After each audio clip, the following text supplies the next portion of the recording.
क्या महाजिर हिंदुस्तान चले गए, पंजाबी जालंधर चले गए, पठान अफ़गानिस्तान चले गए, बिलोची ईरान चले गए, खाली फ़ौज रह गई पाकिस्तान में।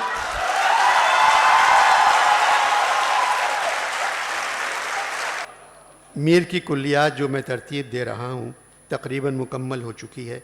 मीर साहब चाह रहे हैं तुम इस किताब का नाम बताओ। मैंने कहा क़िबला, आप अनवर मकसूद के घर एक मरतबा गए हैं, मैं 1000 मरतबा जा चुका हूँ। वो ऐसा नाम बताएगा जिसके कई मतलब निकल आएंगे। कहने लगे वो मुझे तुमसे ज़्यादा जानता है, मेरी इज़्ज़त करता है और मुझे शायरों का खुदा मानता है। फिर मैंने हिम्मत करके जो नाम तुमने पिछले ख़त में लिखा था वो बता दिया। मैंने कहा अनवर मकसूद चाहता है आपकी कुल्लियात का नाम ख़वातीन व हज़रात होना चाहिए। उचक के बैठ गए, मैंने गुपक लिया वरना पलंग से गिर जाते। बोले कुल्लियात का नाम ख़वातीन व हज़रात। मैंने बताया अनवर ने लिखा था 2000 अशार ख़वातीन के बारे में, 2000 अशार हज़रात के बारे में। कहने लगे अब नाम समझ में आया, रख दो। टेलीविज़न लगाया, इमरान की तकरीर ख़त्म नहीं हुई थी। ज़ोर से अपना एक मिसरा पढ़ा, अल्लाह रे क्या नमक है आदम के हुस्न में भी। मैं खुदा हाफिज़ कह के चला आया, अपने क्वार्टर पहुँचा। नींद करीब आने का नाम ही नहीं ले रही थी। जानी यहाँ ना सोने की गोली मिलती है न जागने की। सोचने लगा यहाँ क्यों आ गया। साक़ी फ़ारूक़ी की तरह दूसरी तरफ जाना पसंद कर लेता। आग की वजह से कम से कम चाय तो गर्म मिल जाती। कुछ दिन पहले मगरिब के बाद फैज़ साहब से मुलाकात हुई। कहने लगे पाकिस्तान में तब्दीली आ गई है।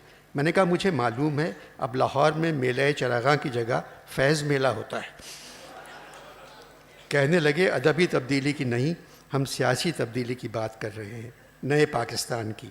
मैंने पूछा क्या मतलब नया पाकिस्तान, क्या महाजिर हिंदुस्तान चले गए?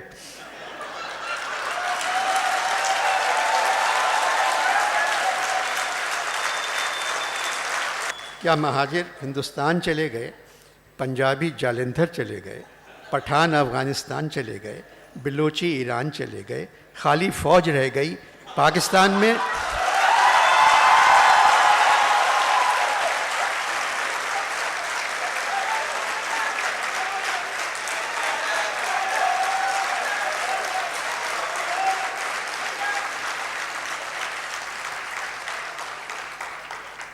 खाली फ़ौज रह गई।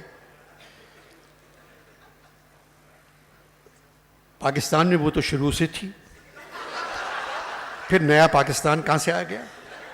नाराज़ हो गए और चले गए। जानी ये खुद फ़ौज में कर्नल रह चुके हैं। जानी नया पाकिस्तान सिर्फ एक तरह बन सकता है। तुम इमरान खान से कहो पुराने पाकिस्तान को मलिक रियाज को भेज दे।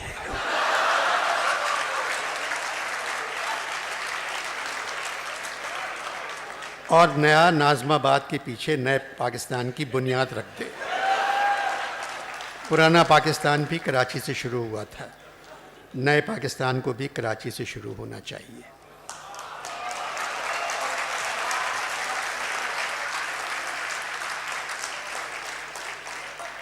तुमने ख़त में लिखा था तुम्हें एक फ़ंक्शन में शायरी और सियासत पे बात करना है। पाकिस्तान क्या सियासत से ठीक हो सकता है या शायरी से? जानी शायरी और सियासत में सिर्फ झूठ होता है। पोइट्री और पॉलिटिक्स में से झूठ निकाल दो तो सिर्फ सफ़ेद कैनवस रह जाता है। शायर अपनी गज़ल के हर दूसरे शेर में यू टर्न लेता है और सियासतदान अपनी हर तकरीर में यू टर्न लेता है।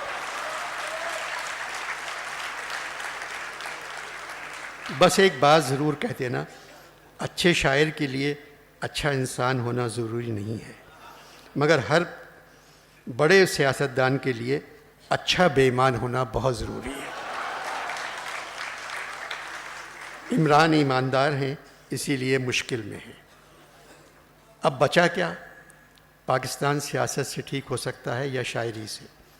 कायद आज़म बहुत बड़े सियासतदान थे, अल्लामा इक़बाल मुहब्बे वतन थे और बड़े शायर थे। अब पाकिस्तान में ना कायद पैदा हो सकते हैं ना अल्लामा। पाकिस्तान को अगर पाकिस्तान की तरक्की तुम देखना चाहते हो तो पंजाबी वकीलों को फ़ौजी बना दो और पंजाबी फ़ौजियों को वकील बना दो। मैं कसम खाता हूँ ये 2 दिन में सरहद पार कर लेंगे। जानी ख़त्म करने को जी नहीं चाह रहा है। बस तुम्हें एक अच्छी खबर सुना दूँ। आज सुबह मेरी बजिया से मुलाकात हुई। शहद की नहर के किनारे बैठी क्यारियों में फूल लगा रही थी। 10-15 हूरें उनके साथ थीं। मुझे देखकर खड़ी हो गईं और दोनों हाथ फैलाकर कहा, इधर आओ बेटे, कैसे हो, किधर हो, कहाँ हो? भाई तुम अपनी सेहत का ख्याल रखो। मैंने बजिया को बताया नहीं कि हम मर गए हैं। चानी अब बताओ हम और बजिया क्या करें? आसमानों में गिर पड़े यानी हम ज़मीं की तरफ उड़ान में थे। तुम्हारा जॉन जानी जाने मन।